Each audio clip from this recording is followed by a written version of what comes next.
Je croyais que les journées ordinaires s'écoulaient comme un fil tiré doucement d'une bobine. Un mail, un café, une réunion, le RER du soir, un baiser rapide dans l'embrasure de la porte. Rien de spectaculaire, juste cette impression rassurante que demain ressemblerait à aujourd'hui. Le jour où ma vie a explosé a commencé, lui, dans une salle de réunion vitrée au 8e étage d'un immeuble près de la gare de Lyon. On était tous assis autour de la table, laptops ouverts, documents étalés, quand mon chef a passé la tête par la porte en soupirant. « Bon, on annule », annonça-t-il. « Le siège veut repousser la présentation à la semaine prochaine. » Les collègues autour de moi ont grogné, certains soulagés, d'autres agacés. J'ai simplement rangé mon stylo dans mon carnet. 1 heure de gagné, une parenthèse inattendue. En descendant dans l'ascenseur, l'idée m'est tombée dessus comme une impulsion agréable. Rentrer plus tôt, surprendre Thomas, mon mari. Peut-être qu'il serait encore en pyjama, une tasse de café à la main, devant son ordinateur, à faire semblant de travailler sur son roman qu'il ne finissait jamais. On pourrait déjeuner ensemble, parler de tout et de rien, un petit morceau de normalité en plus. Je ne savais pas que j'étais en train de marcher droit vers un mur invisible. Dehors, le ciel parisien était étonnamment bleu pour un mardi. J'ai pris le métro jusqu'à notre station, dans le 11e, avant de remonter la rue bordée de cafés encore à moitié vides et de boulangeries où l'odeur du pain chaud flottait comme une promesse. J'ai acheté des chouquettes en me disant qu'il en serait ravi. C'est drôle, ce genre de détails auxquels on s'accroche ensuite. Le sachet de chouquettes, la couleur du ciel, le bruit du tram au loin. Je suis arrivée devant notre immeuble, un vieux bâtiment en pierre claire un peu décrépit, mais plein de charme, comme disait Thomas. Je l'entends encore lancer en rigolant.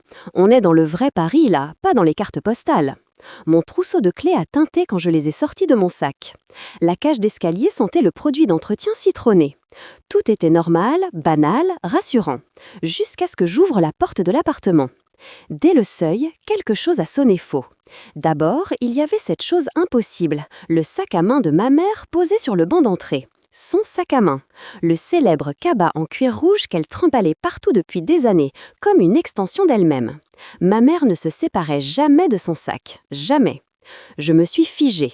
Maman ne venait jamais sans prévenir. Elle avait beaucoup de défauts, mais elle annonçait toujours ses visites, ne serait-ce que pour pouvoir se plaindre si on ne l'accueillait pas comme une reine. « Maman ?» Ma voix a résonné dans l'entrée. Pas de réponse. J'ai avancé d'un pas. Les chouquettes dans mon sac semblaient soudain ridicules.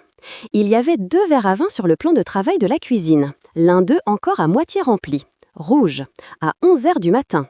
Un frisson s'est installé au creux de ma nuque. Je m'efforçais de trouver une explication logique. Peut-être qu'elle était passée plus tôt, qu'elle avait pris un verre avec Thomas et qu'elle était repartie. Peut-être. Peut-être quoi exactement ? Pourquoi aurait-elle laissé son sac ? Un bruit m'est parvenu de l'étage, léger, étouffé. Un froissement, un souffle. Notre chambre. Mon cœur s'est mis à battre plus vite. Je sentais mon propre sang pulser dans mes tempes. J'ai posé mon sac à main sur la console. Je suis restée quelques secondes sans bouger, les yeux fixés sur la rambarde de l'escalier intérieur qui menait à la mezzanine. Il y avait, sous la simple évidence des faits, cette sensation sourde, animale, que quelque chose clochait profondément. Je suis montée. Une marche, puis une autre. Mes doigts effleuraient la rambarde en bois. Le bruit se précisait. Un murmure, 2 voix, des soupirs. Je me suis immobilisée à mi-chemin. Je connaissais ce rythme-là, ce timbre-là, ce mélange de souffle et de gémissement qu'on ne confond pas avec une conversation ou une dispute. Mon estomac s'est retourné. Mes jambes sont devenues du coton. J'ai senti la sueur froide me glisser dans le dos. Je me suis forcée à avancer. Une marche, encore une. Le tapis grinçait légèrement sous mes pas. J'avais envie de descendre en courant, de sortir, de faire comme si je n'étais jamais rentrée. Mais mes mains avaient déjà attrapé la poignée de la porte de notre chambre. Je l'ai tournée. La scène s'est gravée dans ma rétine comme une brûlure. Thomas, ma mère, dans notre lit. Le drap rejeté à moitié, leur corps entremêlés. Son dos, les mains de Thomas sur ses hanches. Sa tête renversée en arrière dans un ricanement que je connaissais trop bien. La lumière du jour qui découpait tout ça en un tableau obscène, brutal, presque irréel. Le temps s'est arrêté d'un coup. Je n'ai pas crié, pas tout de suite. Aucun son ne passait. Mon cerveau refusait de mettre des mots sur ce que mes yeux voyaient. Il y avait juste ce bourdonnement violent dans mes oreilles, comme si un train passait à l'intérieur de mon crâne. Thomas s'est figé en me voyant. Il a pâli instantanément, comme si tout le sang fuyait son visage. Claire, a-t-il lâché, la voix étranglée. Attends, je peux t'expliquer. Il a essayé d'attraper le drap pour se couvrir, a failli trébucher. Il ressemblait à un mauvais acteur pris au dépourvu, incapable d'improviser la moindre phrase cohérente. Ma mère, elle, n'a pas eu ce moment de panique. Elle s'est contentée de tourner la tête vers moi, les lèvres étirées dans un sourire mi-gêné, mi-agacé, comme si je venais de la surprendre en train de fumer dans la salle de bain. Son rouge à lèvres bordeaux était étalé sur sa bouche et sur le cou de Thomas. « Tu n'étais pas censée revenir si tôt, chérie », a-t-elle dit d'un ton presque reproche. « Chérie ». Le mot m'a percuté comme une gifle. J'ai reculé d'un pas, puis d'un autre. Je ne sentais plus mes mains. Elles tremblaient sans que je puisse les contrôler. Ma gorge s'est serrée, enfin, et un son est sorti, un mélange de gémissements et de hoquets. Je me suis mise à courir. Je ne me rappelle plus exactement comment je suis descendue. J'ai glissé contre la rambarde, j'ai heurté le mur, j'ai failli tomber. Je me souviens du claquement de la porte d'entrée derrière moi, de l'air froid de la cage d'escalier sur mon visage brûlant, de mes doigts qui cherchaient mes clés de voiture sans les trouver, alors que je n'avais même pas la voiture. Je suis sortie dans la rue comme quelqu'un qui vient d'échapper à un incendie invisible. Mes jambes m'ont portée sans que je sache où j'allais. J'ai marché vite, puis couru, puis marché de nouveau, les larmes brouillant tout. Les gens autour de moi devenaient des silhouettes floues, des bruits, des ombres. Je ne sais pas combien de temps ça a duré. C'est ma meilleure amie, Camille, qui a ouvert la porte quand, finalement, j'ai frappé chez elle, dans le 20e, à l'autre bout de mon univers. Je devais être livide. Je n'ai pas réussi à dire un mot. Je me suis effondrée dans ses bras dès que je l'ai vue. « Claire, qu'est-ce qu'il se passe ?» Je me souviens de sa voix paniquée, de ses questions qui se bousculaient sans que j'y réponde. Mes jambes ont lâché. Elle m'a pratiquement portée jusqu'à son canapé. J'ai eu le temps de sentir son parfum, cette odeur de lessive et de café qui m'avait toujours rassurée avant que tout devienne noir.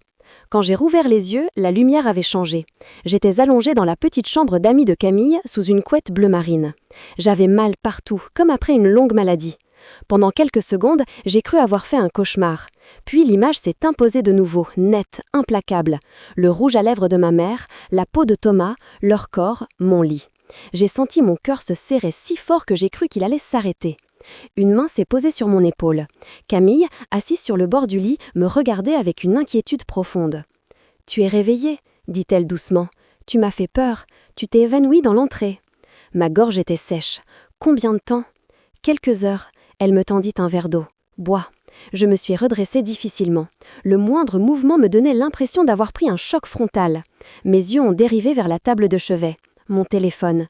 L'écran allumé, saturé de notifications. Thomas, Thomas, Thomas. Maman, Thomas, maman. Les prénoms s'affichaient en boucle, comme si mon propre passé s'acharnait à me poursuivre. « Tu veux que je le mette en mode avion ?» proposa Camille. Je n'arrivais même pas à articuler un mot. Je me contentais de secouer la tête, la gorge trop serrée pour parler. Camille a pris le téléphone, a fait défiler quelques messages, a blêmi. « C'est Thomas ?» Je n'ai pas eu besoin de répondre. Elle a lu à voix basse. « Je suis désolée, tu ne comprends pas. C'est compliqué, c'est ta mère, elle. Claire, réponds, je t'en supplie. » Elle leva les yeux vers moi révoltée. « Je le tue, je te jure, je le tue !» J'ai éclaté en sanglots, enfin, des larmes lourdes, inarrêtables, qui me secouaient comme un enfant. Camille m'a attirée contre elle, m'a serré fort, en silence. Sa main passait doucement dans mes cheveux, comme quand on avait 20 ans et qu'elle m'hébergeait après une rupture ridicule. Sauf que là, ce n'était pas ridicule, c'était une couture qui lâchait de bout en bout. « Qu'est-ce qui s'est passé exactement ?» finit-elle par murmurer. Je n'arrivais pas à tout dire, juste quelques mots, saccadés. Je suis rentrée, plus tôt, maman, Thomas, dans mon lit. J'ai senti Camille se raidir. « Ta mère ?» Son incrédulité était presque grotesque, comme si je venais de lui dire que j'avais vu un ovni garé en double fil. C'était logique. Moi-même, si on me l'avait raconté il y a encore 24 heures, j'aurais ri nerveusement, persuadée qu'il manquait une information, que c'était une mauvaise interprétation. « Dans mon lit », ai-je répété, comme si les mots pouvaient m'aider à accepter la réalité. Ensemble. Il y a eu un long silence, juste le bruit de ma respiration hachée et celui, lointain, du trafic dehors. Camille a fini par lâcher, la voix basse, « Ta mère est vraiment… » Elle n'a pas trouvé de mots assez insultants pour suivre. Je n'ai pas répondu. J'avais la tête vide et pleine à la fois. Seule une idée revenait, comme un mantra. Je ne pouvais pas retourner dans cet appartement. Pas tout de suite. Pas tant que le drap aurait encore la forme de leur corps. Plus tard, quand les larmes se sont calmées, Camille m'a tendu un bol de soupe instantanée, tandis que mon téléphone vibronnait sur la table, obstiné. Chaque vibration me faisait sursauter. « Tu vas faire quoi ?» demanda-t-elle prudemment. J'ai regardé le bol sans vraiment le voir. « Il faut que je récupère mes affaires, mes papiers, des vêtements. »« Je viens avec toi. »« Je peux... » »« Non, Claire, sa voix s'était durcie. Tu ne remets pas les pieds là-bas seule. Je n'ai pas insisté. Le lendemain matin, on est partis toutes les deux. Camille au volant de sa petite Clio, moi silencieuse à côté, les mains crispées sur mes genoux. Paris défilait par la fenêtre. Les terrasses de café où les premiers clients prenaient leur expresso, les mères qui tiraient leurs enfants vers l'école, les scooters qui zigzaguaient. Tout continuait comme si le monde n'avait pas basculé. Devant notre immeuble, j'ai senti mon ventre se nouer. La façade beige, les volets, la petite porte en bois, tout semblait identique et pourtant étranger. Comme si je regardais une maison qu'on avait reconstituée en décor après un incendie. Thomas était là. Il attendait dans l'entrée, assis sur le banc sous les boîtes aux lettres. Il s'éveuvait d'un bond quand il m'a vue. Il avait les yeux rouges, les cheveux en bataille. Il portait ce vieux sweat gris que je détestais et que je lui avais demandé 1000 fois de jeter. « Claire, souffla-t-il, merci d'être venue. On peut parler, s'il te plaît ?» Je me suis avancée, Camille collée à mon épaule. « Je viens récupérer mes affaires, c'est tout. » « Tu ne peux pas juste partir comme ça ?» Il s'est approché d'un pas, les mains tendues comme pour calmer un animal sauvage. « C'était une erreur, une énorme erreur. J'ai dérapé. Elle m'a piégée. » J'ai entendu Camille murmurer « salaud » entre ses dents. Je me suis contentée de le regarder. Je le connaissais depuis 10 ans. J'avais partagé ma vie, mon lit, mes vacances, mes projets avec lui. Mais à cet instant, je le voyais comme un parfait inconnu en train de réciter un texte mal appris. « Tu t'es fait piéger comment, exactement ?» ai-je demandé d'une voix étonnamment calme. « Tu t'es perdu sur le chemin de la cuisine et tu es tombé tout nu dans mon lit ?» Il a rougi. « Ce n'est pas ce que tu crois. » Cette phrase, je crois que je l'ai toujours détestée. Personne ne commence une phrase par « ce n'est pas ce que tu crois » en disant ensuite quelque chose qui améliore la situation. « Je t'ai vu, Thomas », ai-je répondu. « Je vous ai vu. C'est exactement ce que je crois. » Il a levé les mains, désespéré. « Elle a profité de moi. Tu sais comment elle est. Elle me parlait de toi, de notre couple. Elle disait que tu t'éloignais, que tu ne faisais plus attention à moi, que je ne voulais pas, je n'ai jamais voulu te faire du mal. » « Pourtant, tu as bien réussi, » ai-je murmuré. Son visage s'est tordu. « Je t'aime. »« Non, » ai-je dit doucement. « On n'appelle pas ça comme ça. » Camille a posé une main dans mon dos. « On monte, Claire ?» Je n'avais pas envie de franchir cette porte. Mais mes papiers, mes affaires, ma vie étaient là-dedans. On a gravi les marches et chaque pas faisait remonter un peu plus cette odeur de chez moi mêlée à la nausée. Dans la chambre, le lit était défait. On avait vaguement remis le drap, mais je voyais encore les plis, la trace d'un autre corps que le mien. L'air avait cette odeur de sexe et de parfum qui me donnait envie de vomir. Camille a commencé à prendre mes vêtements dans l'armoire, à les plier mécaniquement, à remplir la valise qu'elle avait apportée. Je prenais mes dossiers, mon ordinateur portable, mon passeport, mes carnets. Je ramassais, en vrac, les morceaux d'une vie que je n'avais pas prévu de quitter. Je suis tombée sur une photo posée sur la commode. Maman et moi, à Deauville, des années plus tôt. Elle portait ses lunettes de soleil énormes, moi, un sourire naïf. Derrière nous, la mer. J'ai reposé la photo face contre bois. Quand on a redescendu les valises, Thomas était toujours là. « Claire, s'il te plaît, » répéta-t-il. « On peut aller chez un médiateur, voir un psy de couple, je peux faire tout ce que tu veux. C'était un moment de folie, ça ne veut rien dire sur ce que je ressens pour toi. » « Tu as couché avec ma mère, dans notre lit, » ai-je répondu. « Ça veut dire quelque chose. » Il a tenté un dernier argument, pathétique. « On peut réparer. » J'ai senti un rire nerveux me monter à la gorge. « Thomas, tu n'as pas cassé un vase de chez Maison du Monde. Tu as explosé la structure même de ma réalité. » Je suis sortie sans attendre sa réponse. Dans la voiture de Camille, mon téléphone vibronnait toujours. Des messages de Thomas, mais aussi de maman. Je n'ai pas eu la force d'ouvrir ceux de Thomas. En revanche, le nom de ma mère défilant encore et encore m'a donné envie de hurler. Je l'ai finalement ouverte, cette conversation. « Maman, astérisque, tu as réagi comme une gamine hier. Astérisque, on doit parler calmement. Astérisque, tu te fais des films. Astérisque, des films. Maman, astérisque astérisque, tu sais que ton couple n'allait pas bien clair, il était malheureux, quelqu'un devait bien lui parler.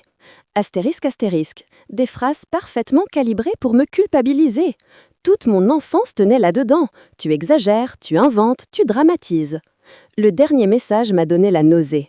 Maman, astérisque astérisque, on se voit demain au café près de chez toi. 14 heures, il faut régler ça en adulte. Astérisque astérisque, comme si elle organisait un thé entre amis. Tu ne vas pas y aller, hein a soufflé Camille. Je ne sais pas, ai-je murmuré. Une partie de moi voulait disparaître, couper tous les ponts, ne plus jamais entendre sa voix.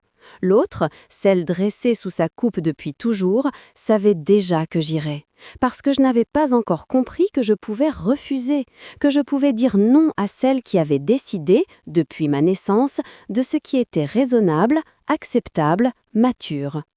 Le lendemain, j'étais assise en face d'elle à la terrasse d'un café de la rue de Charonne. Elle était maquillée, tirée à 4 épingles, un foulard en soie noué autour du cou comme si de rien n'était. Une tasse de café crème fumait devant elle. Elle a levé les yeux en me voyant approcher et a esquissé un sourire pincé. « Tu es en retard ».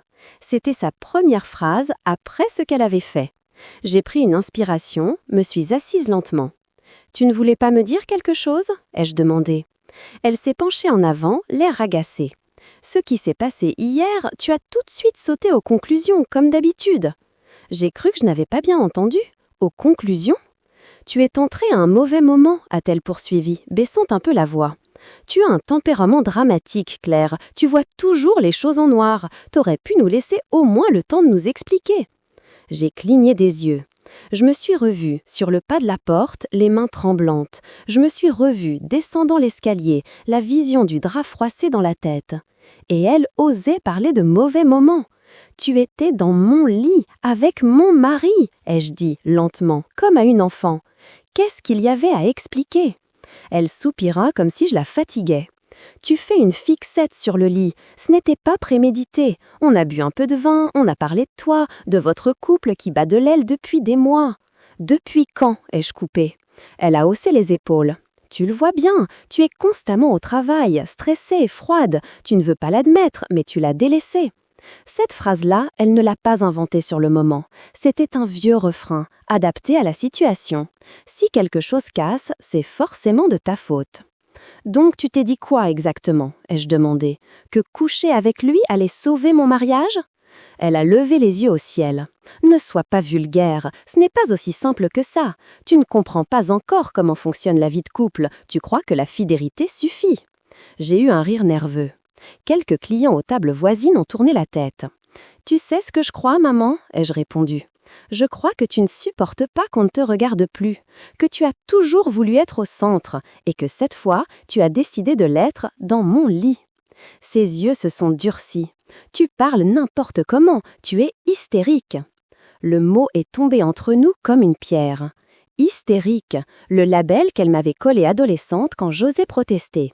Hystérique quand je pleurais parce qu'elle s'était moquée de moi devant la famille. Hystérique quand je disais que son compagnon de l'époque me mettait mal à l'aise. Le serveur est venu demander si je voulais quelque chose. J'ai commandé un allongé juste pour avoir un peu de temps.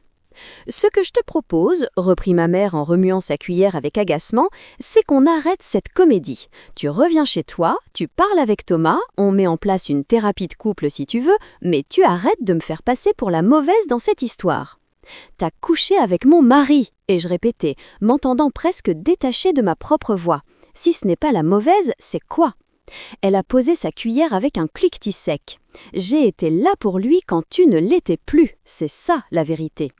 Je l'ai regardée longuement.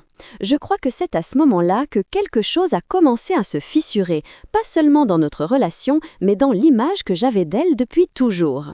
J'ai vu, soudain, derrière ces longs discours sur le sacrifice maternel, cette soif de validation, cette manière de s'infiltrer partout, de se rendre indispensable pour mieux contrôler. « Je ne reviendrai pas », ai-je dit enfin, « ni pour lui, ni pour toi. » Elle a souri, un sourire triste et condescendant. « Tu dis ça maintenant, mais tu reviendras. Tu n'as personne d'autre que moi, tu l'oublies. »« J'ai Camille, j'ai moi. » Elle a secoué la tête comme si je venais de raconter une blague. On en reparlera. Elle a bu la dernière gorgée de son café, a attrapé son sac rouge et s'est levée. D'ailleurs, ajouta-t-elle comme en passant, il y a quelque chose que je dois t'annoncer, mais ce n'est pas le bon moment. On en reparlera plus tard. Quoi ? Elle a fait un petit geste de la main. Plus tard, quand tu seras plus calme. Puis elle est partie, ses talons claquant sur le trottoir, me laissant là avec mon café froid, un vide immense dans la poitrine et cette phrase tournant en boucle. Astérisque, il y a quelque chose que je dois t'annoncer. Je croyais avoir touché le fond. Je ne savais pas encore que le sol allait encore s'ouvrir sous mes pieds. Les jours qui ont suivi se sont déroulés dans une sorte de brume fonctionnelle. J'ai prolongé mon arrêt de travail, puis j'ai fini par retourner au bureau parce que rester chez Camille à tourner en rond me rendait folle. Les gens me demandaient vaguement si ça allait, je répondais oui, bien sûr, tout va bien, avec ce sourire automatique qu'on met pour acheter du temps. Le soir, je m'écroulais sur le canapé, vidé. Je faisais semblant de regarder des séries, mais mon esprit partait ailleurs, vers les souvenirs qui, tous, se recoloraient à la lumière de ce que je savais désormais. L'anniversaire de mes 30 ans, où ma mère avait dansé de manière suggestive avec Thomas devant tout le monde en riant trop fort. Le fameux dîner de Noël, où elle avait enchaîné les commentaires sur mon poids et sur le fait que Thomas méritait une femme qui se ménage. Les petites phrases, les regards, les contacts un peu trop prolongés, tout ce que j'avais mis dans la case « elle fait son show » prenait maintenant une autre teinte. Je voyais aussi notre passé à lui sous un autre angle. Les fois où il prenait la défense de ma mère avant la mienne. « Tu exagères, Claire, elle ne voulait pas dire ça ». Les fois où il insistait pour qu'on aille dîner chez elle, même quand je n'en avais pas envie. Les soirs où je le retrouvais avec un verre de rouge à la main, son téléphone posé à l'envers sur le canapé. Il y avait eu des signes, je ne les avais pas vus, je ne voulais pas les voir. La prise de conscience me laissait un goût de rouille dans la bouche. Un mardi, Camille m'a accompagnée chez une psychologue de quartier. Une femme d'une 50aine d'années, aux yeux clairs, le genre de personne qui vous regarde comme si rien de ce que vous dites ne peut la surprendre. « Pourquoi êtes-vous là, Claire ?» a-t-elle demandé en ouvrant son carnet. J'ai ri, un rire sans joie. Parce que mon mari a couché avec ma mère et qu'elle est persuadée que c'est moi qui dramatise. Elle n'a pas sursauté, elle s'est contentée de hocher la tête doucement. Et ce n'est pas la première fois qu'elle invalide ce que vous ressentez, n'est-ce pas ? La question a laissé un trou dans l'air. Non, ai-je dit après un long silence, ce n'est pas la première fois. On a parlé de mon enfance, de la façon dont ma mère commentait tout, mes notes, mes copines, mes vêtements, mon corps, de ce père qui, lassé de ses petites humiliations quotidiennes, avait fini par partir quand j'avais 10 ans, me laissant seule face à elle. De cette loyauté toxique qui m'avait poussée, malgré tout, à la défendre auprès de tout le monde. Pendant que je déballais ces vieux souvenirs, mon téléphone restait dans mon sac, silencieux. Pas parce que les messages avaient cessé, mais parce que j'avais fini par couper toutes les notifications. Puis, 2 semaines après la scène au café, un SMS de ma tante Sophie, la sœur de ma mère, a traversé le barrage. Tante Sophie, astérisque, ta mère a demandé une réunion de famille à la maison ce soir. Tu sais ce que c'est encore que cette histoire ? Astérisque. Je suis restée figée devant l'écran. Réunion de famille. C'était le genre de formule qu'on utilisait chez nous pour les annonces importantes. Divorce, mariage, maladie. Je me suis contentée de répondre astérisque. J'arrive, astérisque. Camille m'a proposé de venir, j'ai refusé. Il y avait quelque chose de très ancien, presque archaïque, dans cette idée de revenir dans la maison où j'avais grandi pour affronter celle qui y régnait encore. La maison de mon enfance était en banlieue, une de ces pavillons des années 80 dans une rue tranquille, avec des haies un peu trop hautes et des voisins qui surveillent derrière leurs rideaux. En descendant du bus, j'ai eu l'impression de remonter le temps. Chaque détail, la boîte aux lettres rouillée, les hortensias mal taillées, me ramenait à des scènes que je croyais avoir oubliées. Quand je suis entrée, le salon était plein. Ma tante, 2 cousins, une voisine proche, même mon oncle que je ne voyais presque plus. Ma mère adorait ce genre de mise en scène, un public bien choisi pour mieux contrôler le récit. Elle est apparue dans l'embrasure de la porte, radieuse. Une robe fluide bleu ciel, un collier discret, le teint lumineux. On aurait dit une femme qui s'apprête à annoncer sa promotion ou son emménagement à la campagne, pas une personne qui venait de détruire le mariage de sa fille. À côté d'elle se tenait Thomas. En le voyant, mon cœur a eu un sursaut douloureux. Il portait une chemise blanche trop repassée, un air mal à l'aise collé au visage. Il ne m'a pas regardé tout de suite. « Merci à tous d'être venus », a lancé ma mère avec sa voix de maîtresse de cérémonie. « Je sais que certains d'entre vous se posent des questions, alors je voulais clarifier les choses. » Clarifier. Le mot m'a donné envie de jeter quelque chose. Je me suis assise au fond, près de la fenêtre. Tante Sophie s'est glissée à côté de moi et a serré ma main en silence. Ma mère a pris une grande inspiration, a posé une main sur son ventre. Je n'avais jamais vu ce geste chez elle, ce geste, universel, de la femme qui se sait observée en tant que mère. « J'ai une nouvelle à vous annoncer », a-t-elle dit, les yeux brillants. « Je suis enceinte. » Le silence qui a suivi a été si dense qu'on aurait entendu une aiguille tomber. Puis les voix se sont élevées. « Quoi ? C'est une blague ? Mais comment ça ?» Mon regard est allé mécaniquement vers Thomas. Il fixait le sol, son visage avait blanchi d'un coup. Ma mère, elle, affichait un sourire presque tendre, celui qu'on voit sur les cartes postales de félicitations. « C'est inattendu, bien sûr, poursuivit-elle, un miracle de la vie, mais je le prends comme un cadeau. » « Et le père, c'est » demanda mon oncle, déjà au courant au fond de lui, mais cherchant la confirmation. Elle a resserré sa main sur le ventre. « C'est Thomas. » Les mots ont résonné comme un coup de tonnerre. J'ai senti mon cœur se contracter si violemment que j'ai cru défaillir. Ma vision s'est troublée une seconde, puis s'est focalisée sur un seul point, le visage de Thomas. Il a enfin levé les yeux vers moi. Tout ce que j'ai vu, c'est de la panique nue. Je comptais te le dire, a-t-il bredouillé. Je cherchais juste le bon moment. Un rire m'a échappé, un petit bruit cassé, sans joie. Le bon moment, ai-je répété? Tu te disais quoi? Que ce serait plus approprié à la Saint-Valentin? Quelques têtes se sont tournées vers moi, embarrassées, comme si j'étais la personne en train de manquer de tact. Ma mère a levé les mains, faussement apaisante. « Claire, ne commence pas un spectacle, ce n'est ni le lieu ni le moment. »« Tu es enceinte de mon mari, ai-je répondu. Je pense que c'est précisément le moment. »« Ex-mari, a murmuré quelqu'un. Ce n'est pas encore signé, ai-je lâché. Mon regard cherchait une once de honte sur le visage de ma mère. Je n'y ai trouvé que cette satisfaction étrange, presque orgueilleuse. Ce bébé, déclara-t-elle d'une voix emphatique, peut être une chance pour nous tous, une occasion de dépasser nos conflits et de redevenir une famille. J'ai cru que j'allais m'étouffer. Redevenir une famille, ai-je soufflé. Tu veux que je serre la main de Thomas dans la salle d'accouchement, que je sois marraine de mon demi-frère ou de ma demi-sœur? Tu pourrais faire un effort, intervint une cousine, mal à l'aise. Un bébé, c'est... Non, la coupa tante Sophie, à ma grande surprise. Claire n'a pas à faire d'effort pour accepter ça. Ma mère s'est tournée vers elle, outrée. Toi aussi, tu vas la conforter dans son délire? Ton délire, Nadine, c'est de croire que tout le monde doit s'adapter à tes coups de folie, a répliqué ma tante avec une fermeté que je ne lui connaissais pas. Les voix commençaient à monter, les clans à se former, les chuchotements à se multiplier. Thomas avait reculé de quelques pas, se rapprochant du mur comme s'il voulait s'y fondre. « Je vais assumer, dit-il soudain, d'une voix rauque. Je veux être là pour cet enfant. » Je me suis tournée vers lui, sidérée. « Tu veux dire quoi exactement? Que tu vas jouer au petit couple avec ma mère en banlieue pavillonnaire ?» Il n'a pas répondu. « Je ne peux pas l'abandonner, a-t-il ajouté après un temps, plus pour le sol que pour moi. Ce serait mal. » Et là, un froid glacial a pris place dans ma poitrine. Pas la douleur brûlante des premières heures, un froid net, lucide. Il venait de le dire, de prononcer à voix haute ce que je savais déjà. Il me laissait derrière pour assumer un rôle qu'il s'était choisi tout seul. Il préférait se coller une auréole de père responsable plutôt que de regarder en face le monstre moral de la situation.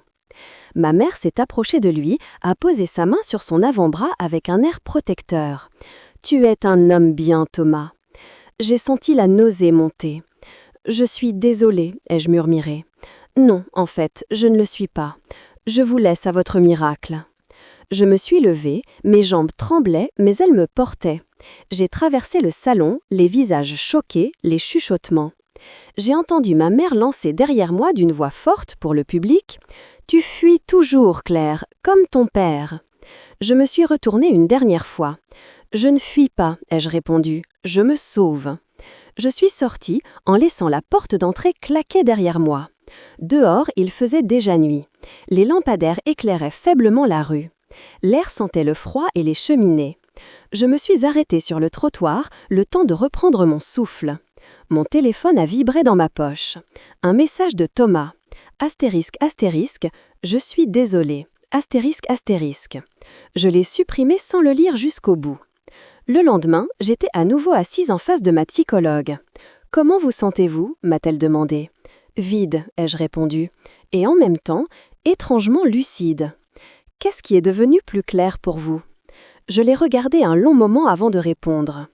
Que ce qui se passe maintenant ne sort pas de nulle part. Que ma mère, qu'elle a toujours joué avec les frontières, avec les miennes, avec celles des autres, qu'elle les repousse juste un peu plus loin chaque fois. Là, elle est allée au bout. La psy a hoché la tête.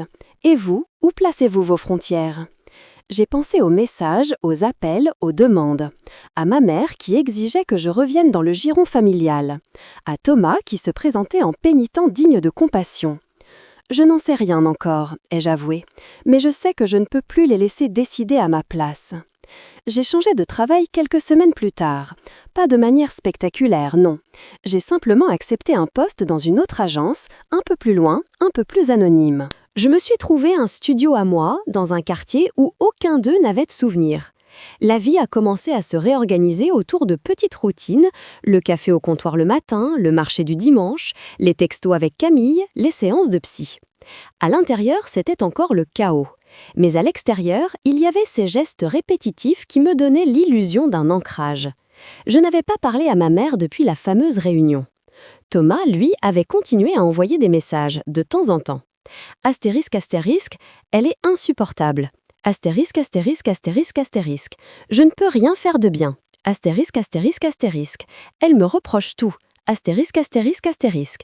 Je pensais que ce bébé nous rapprocherait, mais je me sens prisonnier. Astérisque, astérisque. Je lisais parfois les notifications sans ouvrir les messages. Je voyais bien ce qu'il cherchait. Un témoin, un écho, une épaule virtuelle. Je n'étais plus disposée à lui offrir ça. Un soir de janvier, alors que la nuit tombait à 16h et que la ville entière semblait trempée dans une humeur grise, mon téléphone a sonné avec un numéro inconnu. J'ai hésité, puis j'ai décroché. « Allô ?» Une voix que je connaissais trop bien a répondu, brisée, rauque. « Claire, c'est Thomas. » Je me suis adossée au mur. « Comment tu as eu ce numéro ?» Je l'ai demandé à Camille. Elle m'a dit que je n'avais pas le droit de t'appeler, mais s'il t'appelait, ne raccroche pas, juste 2 minutes. Son ton m'a surprise. Ce n'était pas le Thomas sûr de lui que j'avais connu. C'était quelqu'un de perdu. 2 minutes, ai-je concédé, pas une de plus. J'ai entendu un souffle de soulagement à l'autre bout. Je ne sais plus quoi faire, il a lâché. Ta mère, elle est... Je n'ai jamais vu quelqu'un comme ça. Elle me surveille, elle fouille dans mon téléphone, elle me hurle dessus si je parle de partir 5 minutes sans elle. Elle dit que je veux l'abandonner, que je suis un monstre, que je veux que le bébé meure. Des images se sont imposées à moi. Ma mère, hystérique, jouant la victime, inversant les rôles. Je n'étais pas là, mais je pouvais imaginer chaque scène avec une précision millimétrée. Elle me dit que tout est de ta faute, poursuivit-il, que tu l'as toujours jugée, que tu es jalouse d'elle, que tu as décidé de la croire, ai-je coupé. Il s'est tu un instant. Je ne sais plus quoi croire, a-t-il avoué. Tout est flou, mais je sais que ça ne va pas, que ce n'est pas une relation normale. Un léger rire amer m'a échappé. Tu le réalises maintenant ? Je pensais pouvoir gérer, a-t-il dit. Je me suis dit, c'est une grossesse, ça la rend sensible, ça va passer. Mais chaque jour, c'est pire. Elle me dit que je ne peux pas sortir sans elle, que je lui dois tout. Elle menace de se faire du mal si je parle de partir. Je n'arrive plus à respirer. Je me suis laissé glisser le long du mur jusqu'au sol. « Et tu m'appelles pourquoi, exactement ?» ai-je demandé. « Pour que je te plaigne, pour que je confirme que, oui, elle est toxique, oui, tu t'es fourré dans une situation horrible ?» Il y a eu un silence. J'ai entendu, au loin, des bruits d'hôpital ou de télé, je ne savais pas. « Je t'appelle parce que... » Il semblait chercher ses mots. « Parce que tu es la seule qui sait vraiment comment elle est. » J'ai fermé les yeux. « Et tu veux quoi, Thomas ? Que je te dise comment la supporter ? Que je t'explique comment survivre à quelqu'un qui te bouffe l'âme à petit feu ? Je l'ai fait pendant 30 ans et tu te demandes encore pourquoi je ne veux plus ? Sa respiration s'est accélérée. Je sais que je n'ai aucun droit de te demander quoi que ce soit, mais je suis paumée, je regrette tout, je regrette ce qu'on t'a fait, je regrette d'avoir cru que c'était juste une histoire d'attirance. Je me rends compte que c'est beaucoup plus sombre. Un tremblement m'a traversée. « Tu crois que ton regret change quoi que ce soit pour moi ?» ai-je murmuré. « Tu crois que ça efface l'image que j'ai dans la tête chaque fois que je ferme les yeux ?»« Non, a-t-il soufflé. Je le sais, je le sais. En arrière-plan, j'ai entendu une voix stridente. « Thomas, tu parles à qui ? Tu t'es encore enfermé dans la salle de bain ?»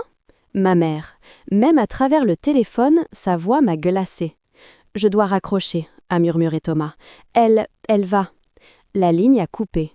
Je suis restée là, par terre, le téléphone encore collé à mon oreille, le cœur battant à tout rompre.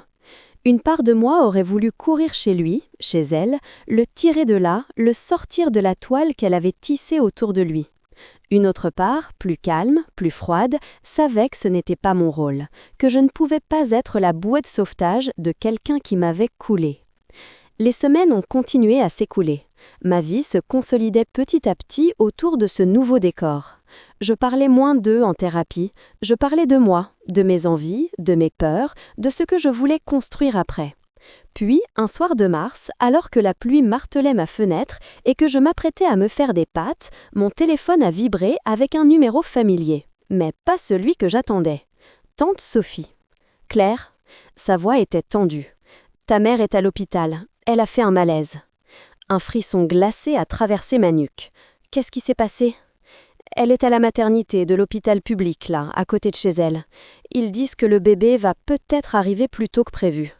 J'ai senti ma gorge se serrer. Je ne suis pas sûre. Je ne te demande pas de la pardonner, m'a coupé ma tante. Je te dis juste qu'elle est là et que je pense que tu as le droit de savoir. J'ai raccroché en promettant de réfléchir. En réalité, je savais déjà ce que j'allais faire. J'ai pris mon manteau, mes clés, et je suis sortie sous la pluie. À l'hôpital, il y avait cette odeur typique de désinfectant et de linge propre. Les néons blanchissaient les visages des gens assis dans la salle d'attente de la maternité. Des couples se tenaient la main, des femmes marchaient en respirant profondément, des hommes passaient des coups de fil nerveux. Thomas était là, affalé sur une chaise, les coudes sur les genoux, les mains jointes devant sa bouche. Quand il m'a vue, il a sursauté. « Claire ?» Je l'ai interrompu d'un regard. « Comment ça se passe ?» Ils disent que le travail a commencé, que c'est un peu tôt mais que ça va, qu'ils surveillent. Elle hurle sur tout le monde, a-t-il ajouté dans un souffle presque coupable. J'ai eu un rictus. Bien sûr qu'elle hurlerait sur tout le monde. Même en plein accouchement, ma mère trouverait le moyen de faire de la scène. Une sage-femme est sortie d'une chambre à ce moment-là. Elle nous a regardés tous les deux. « Vous êtes le conjoint ?» a-t-elle demandé à Thomas. Il a hoché la tête avec un temps de retard. « Et vous ?» a-t-elle enchaîné en se tournant vers moi. « Sa fille », ai-je répondu. Elle a soupiré légèrement. « Elle vous réclame ?» Bien sûr, elle me réclamait pour la même raison qu'elle m'avait toujours réclamé, parce qu'elle avait besoin d'un public, d'un miroir, d'une cible. Mais j'ai suivi la sage-femme. Dans la chambre, ma mère était allongée sur le lit, des capteurs collés sur son ventre, un tensiomètre au bras. Ses cheveux collaient à son front, son visage était crispé par la douleur, mais ses yeux, eux, étaient toujours en alerte, toujours à l'affût. « Enfin !» a-t-elle lâché en me voyant, « tu t'es décidée à venir !»« Bonjour, maman !» ai-je dit, avec un calme que je ne ressentais pas. Elle a tenté de se redresser, a grimacé. « Ils ne comprennent rien ici, des incompétents. Je leur dis que je ne suis pas une gamine, que je connais mon corps. Ils ne m'écoutent pas. » La sage-femme a levé les yeux au ciel derrière elle. « On fait de notre mieux, madame », a-t-elle dit d'un ton neutre. « Oui, c'est ça », a marmonné ma mère. Elle s'est tournée vers moi. « Tu vois dans quel état je suis? Tu vois ce que je traverse, seule ?» Seule. Le mot m'a presque fait rire. Elle n'était jamais seule, elle avait toujours quelqu'un sur qui se reposer, à manipuler, à culpabiliser. « Ce n'est pas le moment de discuter de ça », ai-je répondu. « Concentre-toi sur l'accouchement. » Une contraction l'a coupée net. Son visage s'est déformé. Elle a serré la main qui était sur le drap, celle de la sage-femme, pas la mienne. Je suis restée un peu en retrait, le cœur battant, regardant ce ventre rond qui contenait un enfant qui n'avait rien demandé. Quand la contraction s'est calmée, le gynécologue est entré, un dossier à la main. « Bon, dit-il, on avance. Mais avant d'aller plus loin, il faut que je vous reparle de ce qu'on a vu dans vos examens, madame. » Ma mère a fait un geste agacé. « Encore ? On en a déjà parlé. Vous m'avez dit que tout allait bien. » Il a posé le dossier au bout du lit, a pris un ton mesuré. « J'ai dit que votre état général était bon. Mais il y a des incohérences dans les dates que vous nous avez données. Vos taux hormonaux, les mesures de croissance du fœtus, tout indique un terme différent de celui que vous avez annoncé. » Elle a serré la mâchoire. « Je vous dis que je connais mon corps. » Il a hoché la tête, patient. « Justement, nous avons fait des examens complémentaires. Parmi eux, un test qui permet de comparer l'ADN fœtal avec celui du père présumé. » Un silence glacé est tombé dans la chambre. Je crois que j'ai senti l'air se raréfier. « Monsieur, » dit le médecin en se tournant vers Thomas qui venait d'entrer dans la pièce, « je suis désolé de vous l'annoncer comme ça, mais les résultats sont très clairs. Vous n'êtes pas le père biologique de l'enfant. » Les mots ont plané un instant, lourds, puis ils ont frappé, si fort qu'aucun de nous n'a bougé. Thomas a blêmi, ses yeux se sont voilés. Il a ouvert la bouche pour parler, mais aucun son n'en est sorti. Ma mère, elle, a éclaté. « C'est n'importe quoi !» hurla-t-elle. « Vos tests sont foireux. Vous croyez que je ne sais pas avec qui j'ai couché ?» La sage-femme a tenté de la calmer. « Madame, criez si vous voulez, mais n'insultez pas l'équipe. »« Taisez-vous !» a craché ma mère. Elle s'est tournée vers Thomas. « Ne les écoute pas, c'est faux. Tu es le père, bien sûr que tu es le père. » Thomas reculait déjà, centimètre par centimètre, comme si chaque mot la faisait grossir en un monstre plus imposant encore. « Nadine !» Sa voix était un souffle. « Tu m'avais dit que tu étais déjà enceinte quand c'est arrivé avec moi. » Elle a dégluti, a détourné le regard une fraction de seconde. Je l'ai vue, cette fraction de seconde. Ce moment minuscule où son masque a failli glisser. « Je me suis trompée dans mes dates, voilà tout », a-t-elle répliqué. « À mon âge, les cycles sont irréguliers. Ils veulent juste se couvrir, c'est administratif. » Le médecin a gardé son calme. Je comprends que ce soit difficile à entendre, mais les résultats sont fiables. Il a laissé passer un silence, puis a ajouté. Notre priorité maintenant, c'est que l'accouchement se passe bien. On pourra reparler du reste plus tard. Mais le reste, il était là, déjà, comme un cri suspendu dans l'air. Je regardais Thomas. Son visage se décomposait petit à petit. Il laissait remonter, sans que personne ne le voie, toutes les phrases, tous les gestes, tous les mensonges qu'elle avait dû lui servir pour qu'il en arrive à se persuader qu'il faisait le bon choix. Il avait détruit notre mariage, il s'était mis tout le monde à dos. Il s'était construit une image de martyr solidaire, prêt à assumer un enfant arrivé par accident. Et soudain, rien de tout ça n'avait de fondement. Je ne ressentais pas de joie, pas de satisfaction, juste un vertige immense. Parce que si lui n'était pas le père, alors qui l'était ? Parce que cela révélait, d'un seul coup, que même l'horreur que j'avais vécue n'était peut-être qu'un chapitre dans une histoire encore plus tordue qu'on ne l'imaginait. Les contractions ont repris de plus belle. Ma mère s'est mise à hurler, mélangeant les insultes, la douleur, les accusations. Elle appelait Thomas, elle criait mon nom, elle traitait le médecin d'incapable, le monde entier de traître. Thomas a reculé jusqu'à la porte, la main agrippée à la poignée, les yeux écarquillés. Son regard a croisé le mien. Et dans ce regard, j'ai vu quelque chose se briser. Pas le petit regret confortable qu'il m'avait servi au téléphone. Quelque chose de plus profond. La prise de conscience que, dans cette histoire, il n'avait jamais été aimé, seulement utilisé. Il a baissé les yeux et, sans un mot, a quitté la chambre. Je suis restée, collée au mur, mon cœur battant au rythme des hurlements de ma mère et du bip régulier des machines. Je ne savais pas encore comment tout cela finirait. Je savais juste une chose, il n'y aurait pas de retour en arrière. Plus jamais. Après le départ de Thomas, la chambre d'hôpital a semblé se rétrécir d'un coup. Les hurlements de ma mère remplissaient tout l'espace. Elle insultait le médecin, traitait les sages-femmes d'incompétentes, me reprochait d'être plantée là comme une statue au lieu de venir lui tenir la main. Les machines continuaient leur musique régulière. Le rythme cardiaque du bébé s'affichait en petits pics verts sur l'écran, indifférent au drame humain en cours.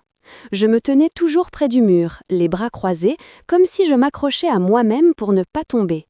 J'étais à la fois trop proche et trop loin. Trop proche du corps qui m'avait mise au monde, trop loin de l'idée même d'une famille. La sage-femme m'a lancé un regard en coin, mélange de fatigue et de compassion.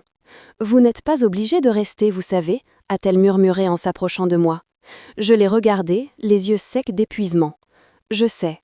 On va s'occuper d'elle. Vous pouvez aller respirer un peu. » Je ne savais pas si je restais par loyauté, par curiosité malsaine, ou parce que je ne me sentais pas encore prête à sortir de cette pièce où la vérité venait d'exploser en plein milieu des draps. Une contraction particulièrement violente a arraché un cri à ma mère. Elle a serré tellement fort la main de la sage-femme que ses jointures ont blanchi. « Je vais mourir !» hurla-t-elle. « Vous ne savez pas ce que vous faites, vous êtes en train de me tuer !» Le gynécologue, impassible, a levé le regard vers l'écran. La tête est engagée, ça avance bien, vous faites du bon boulot, madame. Fermez-la, a-t-elle craché. Je me suis dit, avec une lucidité presque détachée, que même au milieu de la douleur, elle trouvait encore le moyen de mépriser ceux qui l'aidaient. Au bout d'un moment, la sage-femme s'est tournée vers moi et m'a demandé de sortir. On va passer à la phase finale, a-t-elle expliqué. C'est plus simple si on n'est pas trop nombreux. Je me suis retrouvée dans le couloir, assise sur une chaise en plastique, à regarder les murs blancs, les affiches sur l'allaitement, les silhouettes pressées des soignants. Des cris montaient d'autres chambres, des pleurs de nouveau-nés perçaient parfois le brouhaha feutré. Je n'avais jamais eu d'enfant. Je m'étais souvent imaginé ce moment, autrefois, avec Thomas. Une salle de naissance, sa main dans la mienne, notre excitation, notre peur, les coups de pied du bébé sous ma peau. Une histoire normale, presque cliché. Et voilà que mon premier contact intime avec un accouchement, c'était celui de ma mère pour un enfant qu'elle avait instrumentalisé avec un homme qui avait été le mien. La vie avait décidément un humour très particulier. Tante Sophie est arrivée peu après, le manteau encore humide de pluie, les yeux déjà rougis. Elle s'est laissée tomber à côté de moi. « Alors » a-t-elle murmuré. « Ça avance » ai-je répondu. « Et toi, tu sais, pour le test ?» Elle a hoché la tête gravement. Thomas m'a appelé. Il était détruit. Je n'ai pas trouvé quoi répondre. « Tu te rends compte, Claire » a-t-elle repris. Même ça, elle a réussi à le manipuler. Elle lui a vendu une histoire de grand amour sacrificiel et en parallèle, elle a laissé la phrase en suspens. Je me suis contentée de souffler « C'est Nadine ». Nous avons attendu là, en silence. Parfois, un cri plus aigu perçait la porte fermée. Parfois, la voix du médecin se faisait entendre, ferme, encourageante. Les minutes se sont étirées, lourdes et longues. Puis, finalement, un cri a retenti. Pas celui de ma mère. Un cri plus aigu, plus neuf. Une respiration qui se met en route, un thorax minuscule qui se remplit d'air pour la première fois.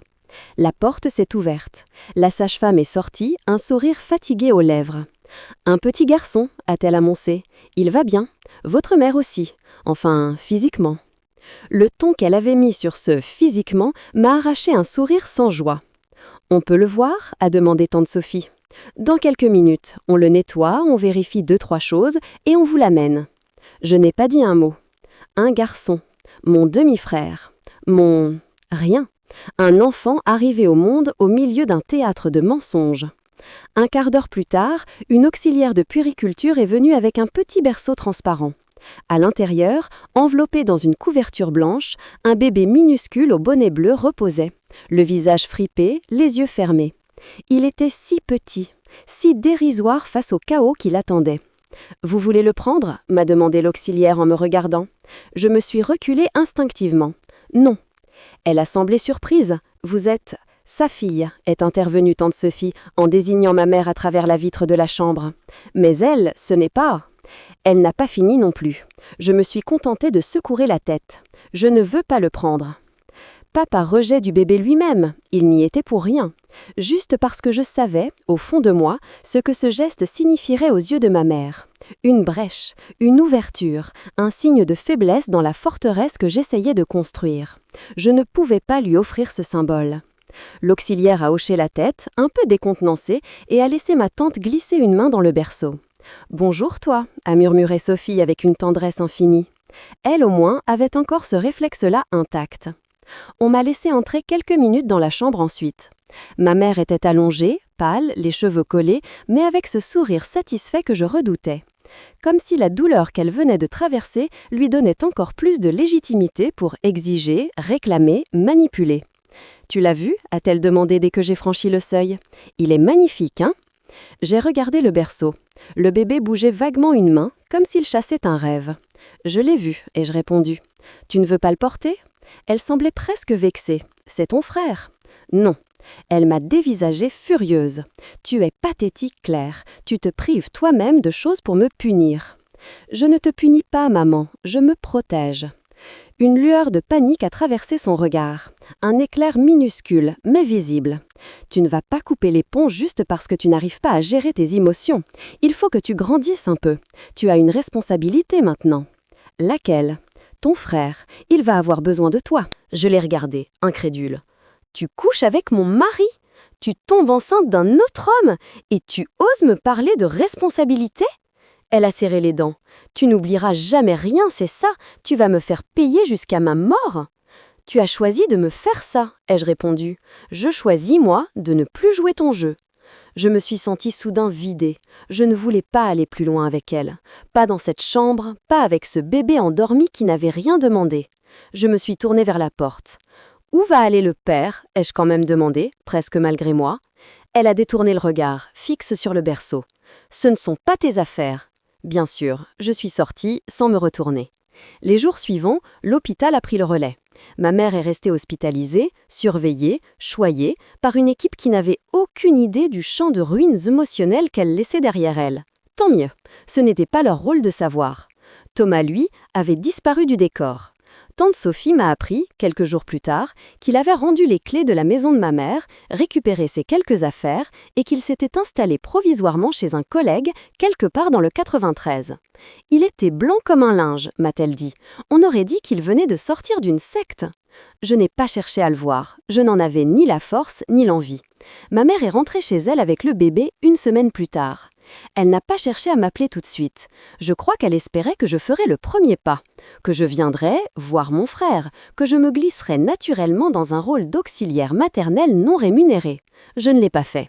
Les semaines ont passé, je continuais à travailler, à aller chez la psy, à construire, pierre par pierre, une existence qui n'était plus entièrement définie par les caprices de Nadine et l'immaturité de Thomas. J'ai acheté une petite plante verte pour mon salon. Je me suis mise au yoga, plus par curiosité que par vraie conviction, et j'ai découvert que respirer 3 minutes en regardant un point fixe sur mon mur aidait parfois à ne pas sombrer.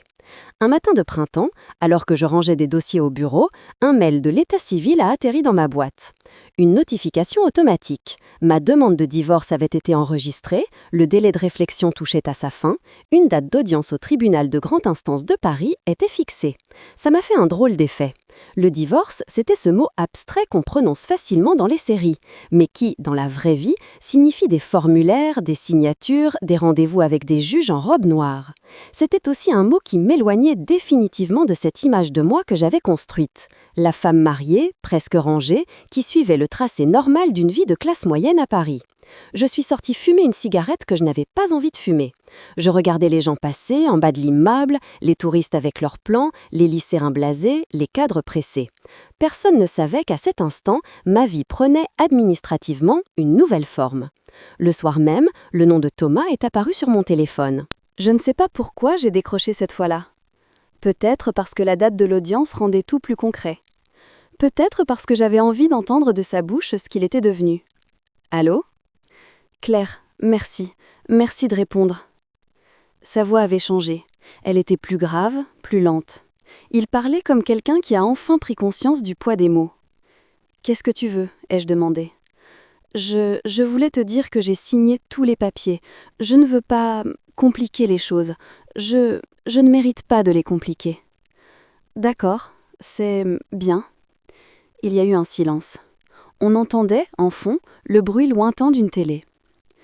Je voulais aussi te dire que je vois une psy, a-t-il ajouté. Un homme cette fois.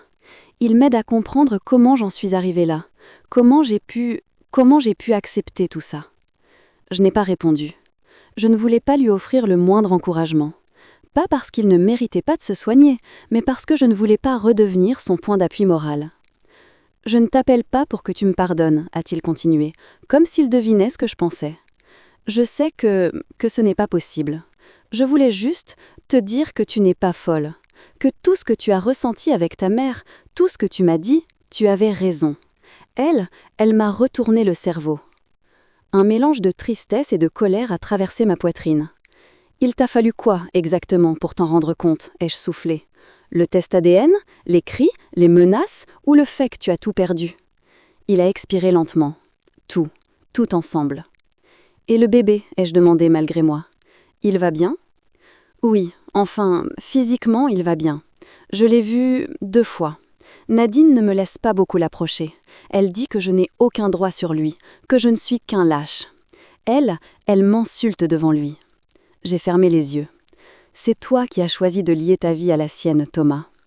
Je sais, et je le paie. Et tu veux quoi maintenant ? Que je compatisse ? Que je t'aide à t'en sortir ?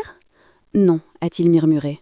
Je voulais juste que tu saches que je ne suis plus chez elle, que je me reconstruis ailleurs, que j'essaye d'être moins lâche.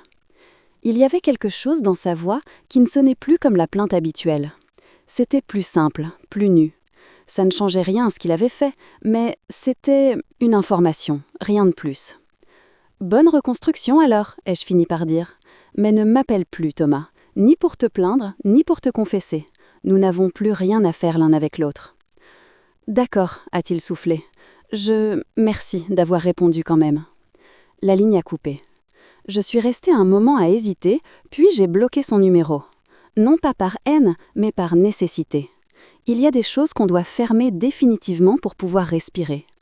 C'est à partir de là que ma mère est revenue à la charge. D'abord par SMS. Je les ai vus s'empiler sur mon écran verrouillé. Astérisque, astérisque. Tu ignores ton frère. Astérisque, astérisque. Tu te rends compte de l'impact que ça a sur lui. Astérisque, astérisque, astérisque.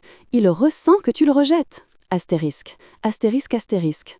Je ne t'ai pas élevé comme ça. Astérisque. Un jour, elle est passée à l'étape supérieure, les messages vocaux. Claire, c'est maman. Ça suffit maintenant. Tu as fait ta petite crise, tu as boudé, tu as coupé les ponts. Très bien. Mais il y a un bébé maintenant. Ta posture est indigne. Tu crois quoi? Que tu vas vivre ta vie de ton côté, comme si rien n'existait? Tu fais comme ton père. Tu fuis dès que ça devient difficile. Sa voix me traversait encore, malgré le haut-parleur, malgré la distance. Et il y avait cette même façon de dire « tu fais comme ton père », comme si c'était l'insulte suprême. Je supprimais les messages sans répondre. Elle a fini par venir en personne. Un samedi matin, alors que je sortais tout juste de la douche, on a frappé à ma porte. Pas un petit toquement discret, non, une série de coups insistants, comme si le visiteur voulait que tout l'immeuble soit au courant. Je me suis séchée à moitié, j'ai passé un jogging et je suis allée ouvrir. Elle était là, avec la poussette. Son visage était parfaitement maquillé, ses cheveux brochés, comme si la fatigue de la maternité glissait sur elle. Elle portait un trench beige impeccable, le genre qu'on voit sur les pubs des grands magasins. Dans la poussette, un bébé de quelques mois gigotait, les yeux grands ouverts. « Tu comptes me laisser sur le palier » a-t-elle lancé, déjà agacée. « Oui » ai-je répondu. Elle a levé les yeux au ciel. « Ne sois pas ridicule, il fait froid. » Je me suis tournée vers le couloir. « Il y a un banc au bout ?» Elle m'a fusillé du regard, a poussé la poussette à l'intérieur malgré tout, m'a bousculée au passage. « Je t'ai dit que tu ne pouvais pas entrer » ai-je répété. « Et moi je t'ai dit que je suis ta mère » a-t-elle riposté. « Tu crois que cette phrase magique « je coupe les ponts » a plus de valeur que 30 ans a-t-elle élevé ?» Le bébé a poussé un petit cri, surpris par les éclats de voix. Elle s'est immédiatement penchée vers lui, changeant de ton comme on change de masque. « Psst, mon cœur, ça va. Tu vois, ta sœur fait encore des siennes. » Sœur. Le mot a résonné dans mon appartement comme une fausse note. « Il n'est pas mon frère, ai-je dit. Pas dans ma réalité à moi. » Elle s'est redressée, outrée. « Mais qu'est-ce que tu racontes enfin? C'est mon fils, donc c'est ton frère, que ça te plaise ou non. » Ce que tu as fait annule le contrat, ai-je répondu calmement. Tu as décidé, un jour, de te comporter avec moi comme avec une rivale, pas comme avec une fille. Ne t'étonne pas si je ne joue plus le rôle que tu m'as assigné. Elle m'a regardé comme si je venais de proférer un blasphème. Tu t'écoutes parler? Tu te prends pour qui, là? Une psy de plateau télé? Non. Juste pour une adulte qui dit non. Elle a serré les poings, puis a changé de registre. Ses yeux se sont humidifiés instantanément. Tu ne veux même pas le prendre dans tes bras? Sa voix s'est brisée. Tu n'as pas de cœur, ma pauvre fille. Regarde-le. Il te ressemble un peu. Tu ne vois pas? Le petit nez? J'ai regardé ce bébé, étendu dans la poussette, les joues rondes, les mains qui s'agitaient. Il m'a fixé un instant avec cette intensité étrange que seule la toute petite enfance possède. Il n'avait aucun tort. C'était ça, le plus cruel. Il était pris au milieu de nos guerres, sans savoir qu'elles existaient. « Ce n'est pas à lui que je dis non, » ai-je répondu doucement. « C'est à toi. » Elle a éclaté en sanglots, de gros sanglots sonores, dramatiques. On aurait dit qu'elle jouait pour une salle pleine. « Tu veux me punir ?» a-t-elle pleuré. « Tu veux me laisser seule avec tout? Tu te rends compte, à mon âge, avoir un bébé? Tu crois que c'est facile? Tu es égoïste, Claire. Tu n'as jamais su faire un pas vers les autres. » La vieille culpabilité a tenté de s'infiltrer en moi, comme toujours. Cette voix intérieure, nourrie par des années de remarques acerbes, murmurait « Et si elle avait raison? Et si tu étais vraiment dur ?» Mais quelque chose de nouveau, construit à force de thérapie et de recul, a répondu, plus fort. « Non, là, c'est elle. Ce n'est pas ton poids. » Je vais répéter une dernière fois, ai-je dit, la voix étonnamment stable. Tu n'as pas le droit de débarquer chez moi sans prévenir. Tu n'as pas le droit d'exiger quoi que ce soit de moi. Tu n'as pas le droit d'utiliser ce bébé comme argument. Elle s'est redressée, essuyant ses larmes d'un geste théâtral. Et tu crois que tu vas pouvoir vivre tranquille comme ça, sans famille, sans personne? Tu vas finir comme ces femmes aigries avec leurs chats, tu verras. Une envie de rire m'a prise, un rire triste mais clair. Je préfère finir avec un chat qu'à coucher avec le mari de ma fille, ai-je répliqué. Elle a ouvert la bouche, choquée, puis l'a refermée, incapable de formuler une réplique à la hauteur. Dehors, maman, ai-je ajouté. Maintenant. Elle a hésité. On aurait dit qu'elle pesait ses options. Continuer la scène, tenter une nouvelle tactique ou battre en retraite. Le bébé a commencé à pleurer. Un vrai pleur cette fois, plus fort. Elle a attrapé la poussette avec brusquerie. « Tu regretteras », a-t-elle lâché en franchissant le seuil. « Tu verras, un jour tu viendras me supplier. »« Non », ai-je dit. « Ce jour-là n'arrivera pas. » Je ne savais pas encore à quel point j'avais raison. Elle est revenue 2 fois après cela. La première fois, j'ai simplement refusé d'ouvrir. La seconde, j'ai appelé l'interphone et lui ai dit d'une voix neutre que si elle continuait, je me renseignerais sur un dépôt de main courante pour harcèlement. Ce mot-là, elle ne l'a pas aimé. Ça rendait réel quelque chose qu'elle préférait maintenir dans la zone familiale brumeuse, celle où les coups bas et les intrusions sont considérés comme des histoires de famille qu'on n'a pas à étaler. Elle a cessé de venir. Elle a continué un temps à envoyer des messages, puis de plus loin en plus loin, comme si l'énergie lui manquait ou qu'elle sentait que ça ne servait à rien. Parfois, ma tante m'appelait pour me raconter un fragment de ce qui se passait de l'autre côté. Elle vit sur ses réserves, m'a expliqué Sophie un jour. Elle a démissionné de son boulot à mi-temps, tu sais, à la boutique. Elle dit qu'elle n'a pas le temps avec un bébé. Mais elle ne s'organise pas. Elle refuse l'idée de faire appel à une assistante maternelle. Elle dit que personne ne fera aussi bien qu'elle. Et en même temps, elle se plaint d'être épuisée. « Et les aides ?» ai-je demandé. La CAF, tout ça?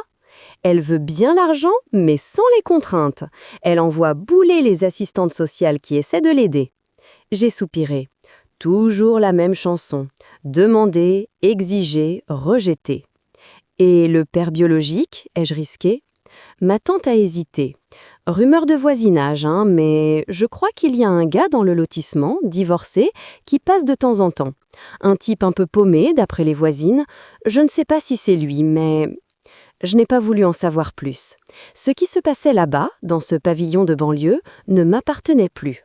J'avais passé ma vie à essayer de gérer les conséquences des choix de ma mère. Je refusais de recommencer. Le temps a passé.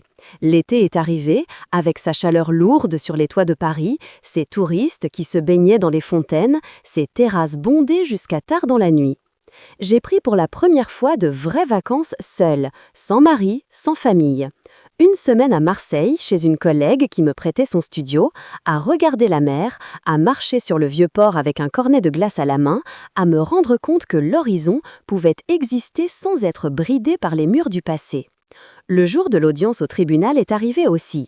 La salle était froide, impersonnelle, avec ses bancs en bois qui vous donnent l'impression d'être à confesse. Le juge, en robe, a feuilleté le dossier en posant quelques questions très techniques. Notre avocate commune, parce que oui, nous avions opté pour un divorce par consentement mutuel, ironie suprême, a parlé pour nous. Thomas était là, assis à quelques mètres, plus maigre, le regard baissé. On aurait dit qu'il essayait de faire profil bas, comme un collégien convoqué pour un conseil de discipline. Il n'a pas cherché à croiser mon regard et je ne lui ai pas offert. Quelques signatures plus tard, c'était terminé. En sortant du tribunal, j'ai ressenti une étrange légèreté. Ce n'était pas la joie, ce n'était pas non plus le soulagement simple. C'était comme si quelqu'un avait enfin mis un point à la fin d'une phrase que je n'en finissais pas de relire. Je n'étais plus mariée. Je n'étais plus la femme de Thomas. Je n'étais plus la belle-fille potentielle que ma mère fantasme, idéalise, détruit. J'étais juste Claire. En rentrant chez moi, j'ai enlevé mon alliance, restée jusque-là dans un tiroir, et je l'ai posée au fond d'une petite boîte. Je n'ai pas ressenti le besoin de la jeter, ni de la vendre. Elle appartenait à une autre vie. Elle pouvait rester là, comme un vestige, sans plus m'encombrer. Les mois qui ont suivi ont été différents. Pas miraculeux. Je ne me suis pas réveillée un matin en étant guérie de tout. Mais le centre de gravité de ma vie s'était déplacé. Je ne passais plus mes journées à guetter mon téléphone, à craindre un message de ma mère ou une confession de Thomas. Je lisais des romans que je choisissais pour moi, pas pour pouvoir en parler à quelqu'un. J'allais au cinéma seule et je me suis rendu compte que j'aimais ça. Je commençais à me projeter dans un futur qui n'était plus défini par des « on », mais par des « je ». Un dimanche, au marché, une voisine âgée avec qui j'avais sympathisé m'a dit, en me voyant sourire toute seule devant un étal de fromage, « Vous avez l'air plus légère ces temps-ci. » Je lui ai répondu, presque étonnée, « C'est vrai ?» Ma psy m'a un jour demandé, « Et votre mère dans tout ça? Où est-elle maintenant dans votre paysage intérieur ?» J'ai réfléchi longtemps avant de répondre. Avant, elle était partout, ai-je fini par dire, comme un bruit de fond permanent. Je pensais à ce qu'elle dirait, à ce qu'elle jugerait, à ce qu'elle attendait. Maintenant, elle est plus loin, comme un village que j'ai quitté. Je sais qu'il existe encore, je sais qu'il y a des gens là-bas, mais je n'ai plus envie d'y retourner. Et la culpabilité ? J'ai souri tristement. Elle passe parfois, comme une vieille voisine qui sonne sans prévenir, mais je réponds moins souvent. Je n'ai pas complètement coupé les ponts avec ma famille élargie. Tante Sophie restait mon fil d'actualité involontaire sur ce qui se passait avec Nadine et le bébé. Elle se fait appeler Maman Solo sur Facebook, m'a-t-elle raconté un jour en prenant un café avec moi. Elle poste des photos d'elle avec le petit, des grands textes sur le courage des mères seules, sur sa bataille. Elle oublie juste de mentionner comment elle en est arrivée là. Les gens aiment les récits héroïques, ai-je répondu, pas les détails qui les dérangent. Tu sais, certains de la famille ont ouvert les yeux, a poursuivi Sophie. Pas tous, évidemment, mais quelques-uns. Ils ont compris que ce n'est pas toi la folle. Ça m'a touchée plus que je ne voulais bien l'admettre. Et toi, tu la vois encore beaucoup ? Ai-je demandé. Elle a soupiré. Moins. J'essaye de ne pas me laisser aspirer. Mais il y a ce petit-là qui n'a rien demandé. Alors j'y vais de temps en temps. Je lui lis des histoires, je le sors au parc. Je me dis que si quelqu'un doit lui montrer ce que c'est qu'un adulte stable, ce ne sera pas sa mère. « Tu es courageuse », ai-je murmuré. « Ou masochiste », a-t-elle répliqué avec un petit sourire. « Mais j'ai moins de comptes à régler avec elle que toi. Toi, tu as le droit de te protéger. » C'est à ce moment-là que j'ai compris pleinement qu'il n'y avait pas qu'une seule bonne façon de se libérer d'une emprise. Certains coupaient tous les liens, d'autres les redéfinissaient. Moi, pour l'instant, j'avais besoin de distance totale. Sophie, elle, trouvait son équilibre autrement. Presque 1 an après la naissance du bébé, j'ai croisé Thomas par hasard. C'était un soir d'automne près de la place de la République. J'avais pris un verre avec des collègues et je rentrais à pied, la tête pleine de rires et de projets. Je l'ai vu en premier, de l'autre côté de la place, devant une bouche de métro. Il portait une veste sombre, un sac en bandoulière. Il parlait avec un homme plus âgé, peut-être un collègue. Il a levé la tête, nos regards se sont croisés. Pendant 1 seconde, j'ai envisagé de faire demi-tour. Puis je me suis ravisée. Je n'avais pas à fuir. Il a dit quelque chose à son interlocuteur qui s'est éloigné en lui tapotant l'épaule. Puis il s'est avancé vers moi, hésitant. « Salut Claire !»« Salut !» Nous nous sommes retrouvés à 2 mètres l'un de l'autre, entourés par le flux des passants, dans cette lumière orangée des réverbères. « Tu as l'air bien ?» a-t-il dit. Ce n'était pas une phrase de drague, juste un constat. « Je vais mieux, oui. » Je suis content. Il avait l'air différent, plus posé, toujours abîmé par ce qu'il avait vécu et causé, mais moins perdu.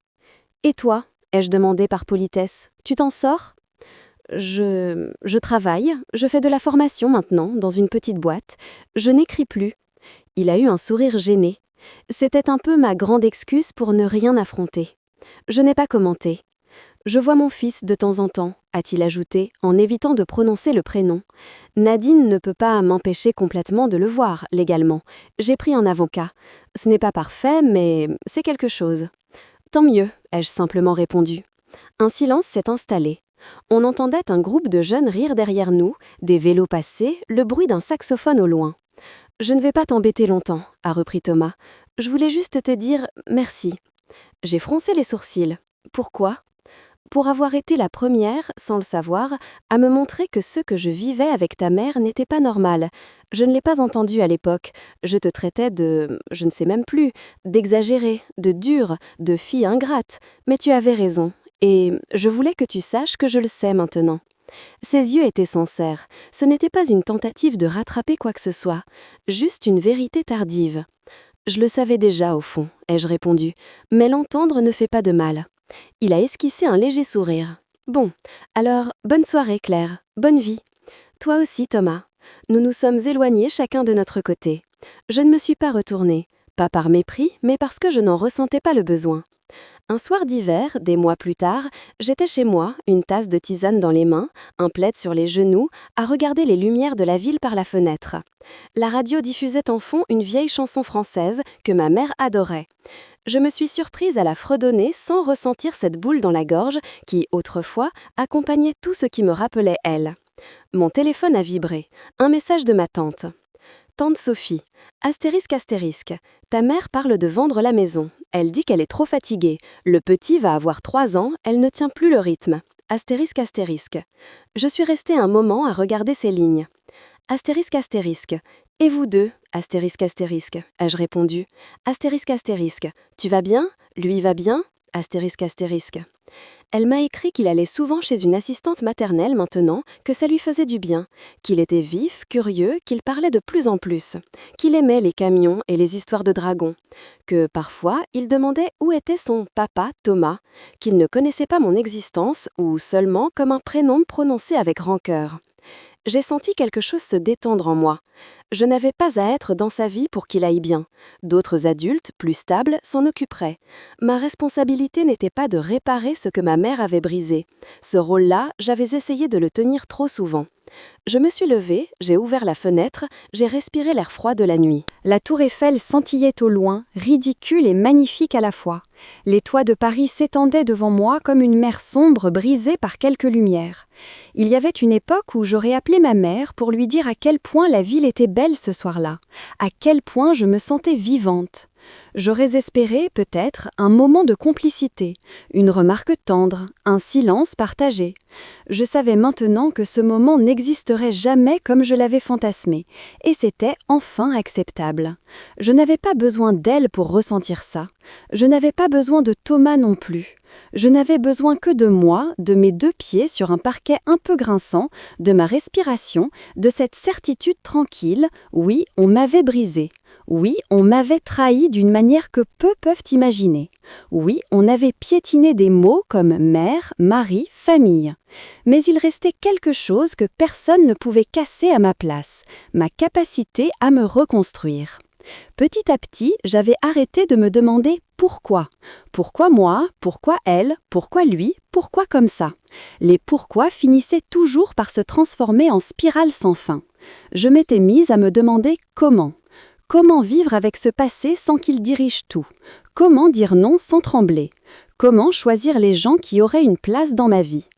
Un jour, en sortant de la psy, je me suis surprise à penser que malgré tout, une chose était vraie. Le jour où je les ai surpris dans ce lit n'a pas été la fin de mon histoire. Ça a été le début. Le début de la fin d'une illusion, le début de la chute des masques, le début de ce long, laborieux, magnifique travail qui consiste à se choisir soi-même. Je n'aurais jamais voulu que ça arrive comme ça. Mais puisque c'était arrivé, il ne me restait qu'une option, en faire le point de départ de ma propre vie, enfin. Et cette fois, elle ne serait plus écrite pour plaire à une mère affamée d'admiration ou à un homme incapable de grandir. Cette fois, elle serait à moi.